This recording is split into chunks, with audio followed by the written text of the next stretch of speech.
Hello friends, आज हम पढ़ेंगे मूढ़ गर्भ के प्रकार एवं व्याख्या, जो कि सुश्रुत संहिता के निदान स्थान के अध्याय नंबर 8 जिसका नाम है मूढ़ गर्भ निदान, उसके श्लोक नंबर 5 में वर्णित है। तो आचार्य सुश्रुत ने मूढ़ गर्भ के 4 प्रकार बताए हैं। पहला है कील, सेकंड है प्रतिकूल, थर्ड है बीजक, फोर्थ है परिग। तो इसकी हम डेफिनेशन देखेंगे और इसको डायग्रामेटिकली भी समझेंगे कि कील में क्या होता है, प्रतिकूल में क्या होता है, बीजक में क्या होता है, परिग में क्या होता है। तो कील की जो डेफिनेशन है वो है तत् ऊर्ध्व बाहु सिरा पादो योनि मुख निरुंधति कील एवसा कीला। जो गर्भ हस्त सिर पांव को ऊपर रखकर योनि मार्ग को कील की तरह अवरुद्ध कर देता है उसे कील कहते हैं। तो इसे थोड़ा डायग्रामेटिकली समझ लेते हैं। ये योनि मार्ग मान लेते हैं, ठीक है,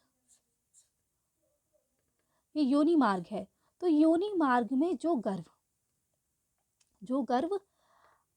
सिर सिर यानी कि सिर, हाथ और पैर, इससे योनि मार्ग को अवरुद्ध कर देता है। मतलब अपने बैक पोर्शन से योनि मार्ग को अवरुद्ध कर दिया, उसे क्या कहते हैं, उसे कहते हैं कील। तो क्या है कील? जो गर्भ हस्त से, पाद से और सिर से योनि मार्ग को अवरुद्ध कर देता है, कील की तरह बन जाता है। कैसे बन जाता है? जैसे ये सिर है, ये हस्त है और ये पाद है, तो इसने योनि मार्ग को अवरुद्ध कर दिया ऐसे, तो ये होता है कील। फिर पढ़ते हैं प्रतिखुर। प्रतिखुर की डेफिनेशन देखते हैं। निश्रत हस्त पाद सिरो काय संगी प्रतिखुर। जिस गर्भ के हाथ पैर तथा सिर निकल जाए किंतु शारीर मध्य भाग से योनि को रोक देता है उसे प्रतिखुर कहते हैं। तो प्रतिखुर में क्या होता है? जिस गर्भ के हाथ भी निकल आए, पैर भी निकल आए और सिर भी निकल आए, सिर भी निकल आए, हाथ भी निकल आए, पैर भी निकल आए और उसने योनि मार्ग को अवरुद्ध कर दिया यहाँ से बैक पोर्शन से, यानी कि अपने मध्य भाग से योनि मार्ग को अवरुद्ध कर देता है। सर भी बाहर निकल आया, हाथ भी बाहर निकल आए, पैर भी बाहर निकल आए और मध्य भाग जो है उसे योनि मार्ग को अवरुद्ध कर दिया, उसे प्रतिकूल कहते हैं। ठीक है, तो प्रतिकूल में दोनों हाथ, दोनों पैर और सिर बाहर निकल आ जाता है। जो मिडिल पोर्शन होता है बॉडी का, वही योनि मार्ग में वजाइनल कनाल में फंस जाता है, उसे प्रतिकूल कहते हैं। मिडिल पोर्शन फंस जाता है, सिर भी बाहर निकल आता है, हाथ भी बाहर निकल आते हैं और पैर भी बाहर निकल आते हैं, उसे प्रतिकूल कहते हैं। फिर है बीजक। बीजक की डेफिनेशन देख लेते हैं। यो निर्गच्छित एक सिरो भुजा सा बीजका। एक हाथ और सिर बाहर निकल आवे उसे बीजक कहते हैं। तो ये योनि मार्ग है।